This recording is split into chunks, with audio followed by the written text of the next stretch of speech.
आज की एक कहानी सीरीज में हम आपको दो ऐसे शातिर अपराधियों की कहानी सुनाएंगे जिनका नाम सुनकर लोग सहम जाते थे। दोनों के नाम से प्रधानमंत्री तक टेंशन में आ गए थे, रंगा और बिल्ला।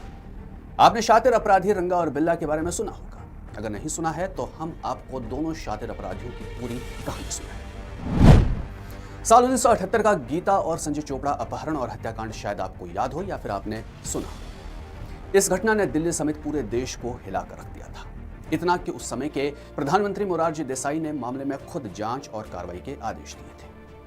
हालात ऐसे हुए कि जनता पार्टी सरकार को रंगा और बिल्ला के चक्कर में 1978 के बाद हुए चुनाव में हार का सामना करना पड़ा था। दरअसल रंगा और बिल्ला ने जिन दो बच्चों को मारा था उनमें गीता की उम्र उस वक्त 16.5 साल थी और संजय की 14 साल। दोनों नेवी ऑफिसर के बच्चे थे।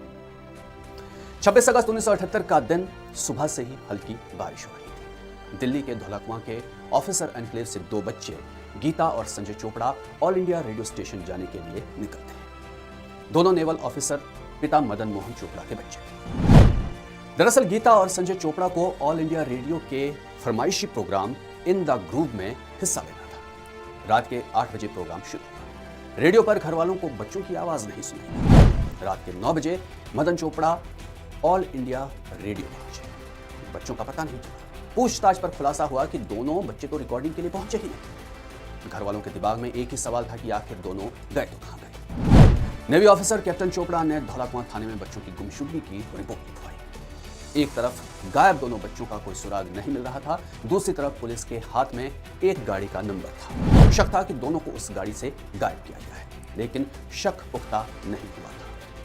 पुलिस की करीब 3 दर्जन गाड़ियां और 150 जवानों को बच्चों के सर्च ऑपरेशन में लगाया गया। दिल्ली के हर मोहल्ले में तलाशी शुरू, लेकिन किसी को पता नहीं चल रहा था कि आखिर दोनों बच्चे कहां गायब हो गए। दूसरी तरफ पुलिस के पास पहले से ही दो बच्चों के अपहरण का एक मामला दर्ज हो चुका था। दो लोग एक फिएट कार में बच्चों को जबरन लेकर जा रहे थे। एक दुकानदार भगवान दास ने पुलिस को बताया कि वो स्कूटर से बंगला साहिब गुरुद्वारे से नॉर्थ एवेन्यू जा रहे थे। इसी दौरान देखा कि करीब शाम के 6:45 के आसपास पीले रंग की एक फिएट गोल मार्केट चौराहे से गुजरी। उसकी पिछली सीट पर दो बच्चे थे। लड़की मदद के लिए चिल्ला रही थी। उन्होंने गाड़ी रोकने की कोशिश की। एक दूसरा राहगीर आदमी गाड़ी रोकने के लिए हैंडल से लटका भी, लेकिन सफलता नहीं। गाड़ी राम मनोहर लोहिया अस्पताल की ओर निकल गई। तुरंत सूचना पुलिस को दी, जबकि डीडीए में जूनियर इंजीनियर इंद्रजीत सिंह ने भी पुलिस को बताया था कि शाम 6:30 बजे के करीब लोहिया अस्पताल के पास एक तेज रफ्तार कार उनके स्कूटर के पास से गुजरी। गाड़ी में दो लोग आगे थे, एक लड़का एक लड़की पिछली सीट पर थे। लड़की चिल्ला रही थी। उन्होंने गाड़ी का पीछा किया। चौराहे पर कार धीमी होने पर ड्राइवर से सवाल भी किया। लड़के की टी शर्ट खून से भीगी हुई थी। लड़की कार ड्राइवर के बाल खींच रही थी। ड्राइवर एक हाथ से ड्राइव कर रहा था, जबकि दूसरे हाथ से लड़की को मार रहा था। शंकर रोड तक इंद्रजीत सिंह ने गाड़ी का पीछा किया, लेकिन ड्राइवर रेड लाइट जब करके फरार हो गया। इंद्रजीत सिंह के मुताबिक कार पीले रंग की ही थी और उसका नंबर था HRK 8930। अब गायब बच्चों की तलाश में जुटी दिल्ली पुलिस के हाथ में एक कार का नंबर था, लेकिन जब जांच हुई तो नंबर फर्जी था। 29 अगस्त 1978 की सुबह पुलिस के फोन घनघनाने लगते। एक लड़की के शव मिलने की सूचना मिलती है। तफ्तीश में लड़की की शिनाख्त गीता के रूप में होती है। 50 मीटर दूर पर संजय का शव भी झाड़ियों में मिलता है। पुलिस दोनों की तलाश दिल्ली के हर कोने में कर रही थी, पड़ोसी राज्यों में कर रही थी, लेकिन दोनों बच्चों के शव घर से सिर्फ 4 किलोमीटर दूर मिलते। संजय के जेब में 17 रुपए सही सलामत थे। गीता की उंगली में अंगूठी भी सुरक्षित थी। मतलब दोनों की लूट के इरादे से हत्या नहीं की गई। पुलिस और घर वालों के सामने दोनों बच्चों के शव पड़े थे और हत्यारा हाथ से। दूसरी तरफ लोकसभा में हंगामा शुरू हो चुका था। सरकार के विरोध में शेम शेम के नारे लग रहे थे। राज्यसभा में पीएम मोरारजी देसाई से इस्तीफा मांगा गया। लोगों के विरोध का असर यह हुआ कि राजेंद्र नगर थाने के अफसरों को बर्खास्त कर दिया गया। दिल्ली के लोग नाराज थे और प्रधानमंत्री मोरारजी देसाई नैरोबी चले गए। 31 अगस्त को किडनैपिंग में इस्तेमाल की गई DHD 7034 नंबर की कार मजलिस पार्क इलाके से मिलती है। इसी मॉडल की DEA 1221 नंबर की एक और कार गायब बताई जा रही थी। पुलिस ने उसके मालिक अशोक शर्मा को बुलाया। अशोक ने कार को चोरी होने के 6 हफ्ते पहले ही खरीदा था। उन्होंने अपने पास पड़ी चाबियों से गाड़ी को खोला तो वो खुल गई। कार में कुत्ते को बांधने वाली चेन, कई ब्लेड्स भी रखी गई थी, जबकि 2 नंबर प्लेट मिली जिसमें एक असली थी। फॉरेंसिक टीम ने कार की जांच की तो सिगरेट के टुकड़े, बालों के गुच्छे और खून के धब्बे।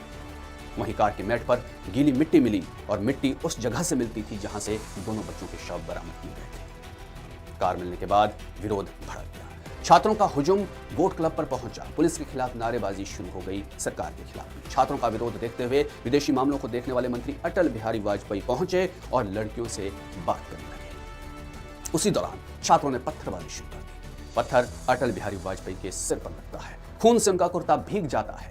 वाजपेयी उस दिन सिर में पट्टी बांधे लोकसभा पहुंचे और अगले दिन सीबीआई ने क्राइम ब्रांच से मामले की जांच अपने हाथ में ले ली। दोनों बच्चों की हत्या से पुलिस के होश उड़े थे। अखबारों में दिल्ली पुलिस की नाकामी की बड़ी बड़ी हेडलाइंस में खबरें छप रही थी। तभी कुछ छानबीन और सबूतों के आधार पर खबर आई कि वारदात में बिल्ला का हाथ है। बिल्ला मतलब जसबीर सिंह। इस खौफनाक मर्डर केस में उसका साथी था रंगा यानी कुलजीत सिंह। रंगा पहले ट्रक ड्राइवर था और बाद में मुंबई में टैक्सी चलाने लगा था। दोनों ने मिलकर मुंबई में रंगा की टैक्सी में एक बच्चे को किडनैप भी किया था, जिसे बाद में छोड़ दिया गया था। बिल्ला थाने जेल से भाग भी चुका था। पुलिस अब बदमाशों की गिरफ्तारी की कोशिश के साथ हत्या के कारणों का पता लगाने में जुट गई। मीडिया रिपोर्ट्स की माने तो बिल्ला को 2 वीआईपी लोगों के बच्चों ने हायर किया था। रंगा और बिल्ला को हायर करने वालों को गीता से बदला लेना था। कुछ मीडिया रिपोर्ट्स में बताया गया कि गीता और संजय चोपड़ा का अपहरण फिरौती के लिए किया गया था। जब रंगा और बिल्ला को पता चला कि बच्चों के पिता नेवी ऑफिसर हैं तो उनकी हत्या कर दी गई। यह भी कहा गया कि रंगा और बिल्ला को हायर करने के पीछे एक यूनियन कैबिनेट मिनिस्टर और एक सेना के बड़े अफसर के बेटे का हाथ था। गीता चोपड़ा ने मिनिस्टर के बेटे की शादी के प्रपोजल को ठुकरा दिया था तो एक पार्टी में सेना अधिकारी के बेटे को बदसलूकी पर थप्पड़ जड़ दिया था। फिंगरप्रिंट्स, फॉरेंसिक रिपोर्ट समेत दूसरे सबूतों के जरिए रंगा और बिल्ला का वारदात में हाथ साबित हो गया और 8 सितंबर 1978 को दोनों अपराधियों को आगरा से पकड़ा गया। दरअसल दोनों गलती से कालका मेल के उस डिब्बे में चढ़ गए जो सैनिकों के लिए रिजर्व था। इसी दौरान एक सैनिक ने अखबार में छपी फोटो से दोनों को पहचान लिया। दोनों का खौफ ऐसा था कि गिरफ्तारी के लिए करीब 100 पुलिस जवान पहुंचे। देश का हाई प्रोफाइल मर्डर केस अदालत में पहुंचा। पुलिस ने दोनों से अलग अलग पूछताछ की। सेशन कोर्ट ने दोनों को फांसी की सजा दी। दोनों के पास खुद को निर्दोष साबित करने के कोई सबूत नहीं थे। 26 नवंबर 1979 को हाई कोर्ट ने भी दोनों को फांसी देने के फैसले पर मुहर लगा दी। रंगा ने बाद में एक रिट पिटीशन भी लगाई, लेकिन सुप्रीम कोर्ट ने घटना को देखते हुए पिटीशन खारिज कर दी। आखिर 31 जनवरी 1982 को रंगा और बिल्ला को तिहाड़ जेल में फांसी दे दी गई। बताया जाता है कि फांसी के दौरान रंगा और बिल्ला मुस्कुरा रहे थे। फांसी के पहले कई रिपोर्टर दोनों अपराधियों से मिलना चाहते थे। इस पर खूब हाय तौबा मची। कुछ पत्रकार दोनों से मिले भी। मीडिया में रंगा और बिल्ला को लेकर कई खबरें आई, कई एंगल पर लिखा गया, पर इतना तय है कि रंगा और बिल्ला के आतंक ने देश में सनसनी फैला दी थी। दोनों बच्चों गीता और संजय को आज भी याद किया जाता है। साल 1978 से दोनों बच्चों के नाम पर ब्रेवरी अवार्ड देने की शुरुआत की गई और हर साल गीता और संजय चोपड़ा ब्रेवरी अवार्ड दिए जाते हैं। आज की ये कहानी में बस इतना ही। अपनी राय इसे लेकर